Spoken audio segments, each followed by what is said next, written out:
Buenos días, doctor Heinrich Villanueva Vázquez, compañeros todos. Yo soy el alumno Bruno Cuadradero y el día de hoy les voy a hablar sobre la placa neural junto con aquellos procesos que derivan de ella. Y ahora empezaremos por definir qué es la placa neural. La placa neural es una estructura que se da a partir de la tercera semana del desarrollo embrionario. Esta se genera en el mitocondria del desarrollo y del mesodermo adyacente, estimulando el ectodermo que se encuentra encima de ellos. Este complejo proceso de inducción notocordial hace que el tejido ectodérmico engrose, formándose así la placa neural. Además, la placa neural está implicada en un proceso que se llama neurulación, el cual es un proceso donde se va a formar el tubo neural y también emigrarán las crestas neurales. Como se mencionó anteriormente, la neurulación es un proceso embriológico, el cual se caracteriza por la formación del tubo neural, que terminará formando el sistema nervioso central, así como la formación de la cresta neural, que son un grupo de células que migran por el resto del cuerpo y formarán tejidos especializados por donde vayan. Los dos mecanismos principales para pasar de la placa neural a la formación del tubo neural son la neurulación primaria, en la que las células que se encuentran rodeando la placa neural comienzan a dirigir a las células de la placa neural a proliferar y separarse, y la neurulación secundaria, donde se da la formación de un tubo hueco, a partir de la unión de las células mesenquimáticas. El proceso de la neurulación comienza cuando el mesodermo dorsal subyacente, junto con el endodermo faríngeo, envía señales a las células ectodérmicas para transformar las células de la placa neural en columnares.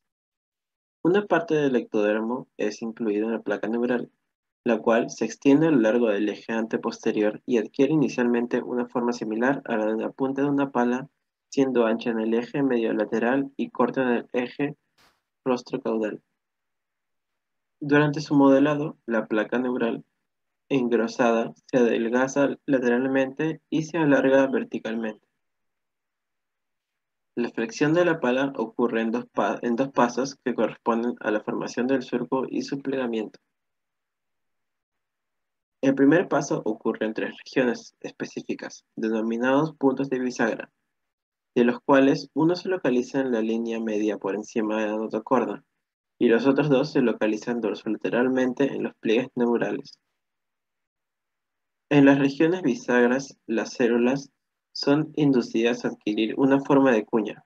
Por otro lado, el plegamiento involucra la rotación de la placa neural alrededor de los puntos bisagra, de tal forma que el movimiento alrededor del punto bisagra medio se denomina elevación y alrededor de los puntos dorsolaterales se denomina convergencia.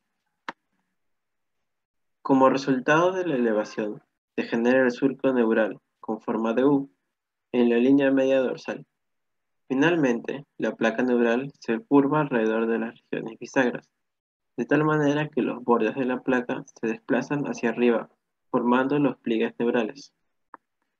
En este proceso, también intervienen fuerzas extrínsecas, ya que la epidermis circundante ayuda a empujar a los extremos de la placa hacia la línea media, proporcionando fuerza motriz para su flexión.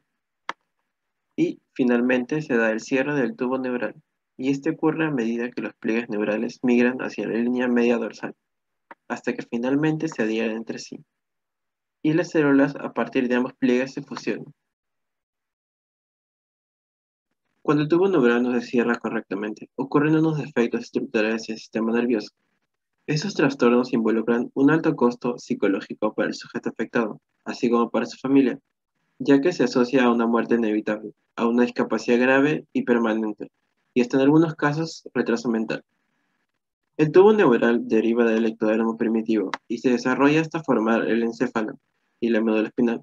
Normalmente, al final de la tercera semana de desarrollo embrionario, se encuentra completamente cerrado, y en algunas mujeres en esta etapa, que sería aproximadamente unos 28 días, aún no lo ha percibido en su embarazo, y han estado expuestas a diferentes sustancias como el tabaco y el alcohol. El cierre defectuoso va a causar distintas manifestaciones de acuerdo al sitio de cierre afectado.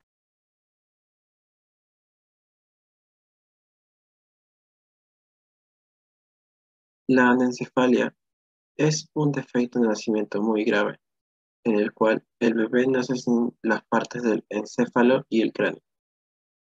A medida que el tubo neural se forma y se cierra, ayuda con la formación del encéfalo y el cráneo del bebé, la médula espinal y los huesos de la espinazo.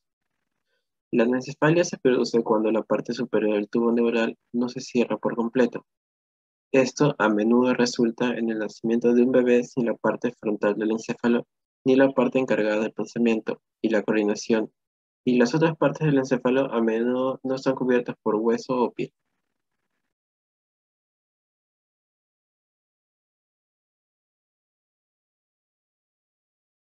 Otra causa de un cierre defectuoso es la espina bífida, que es una afección que afecta a la columna vertebral y suele ser evidente en el nacimiento.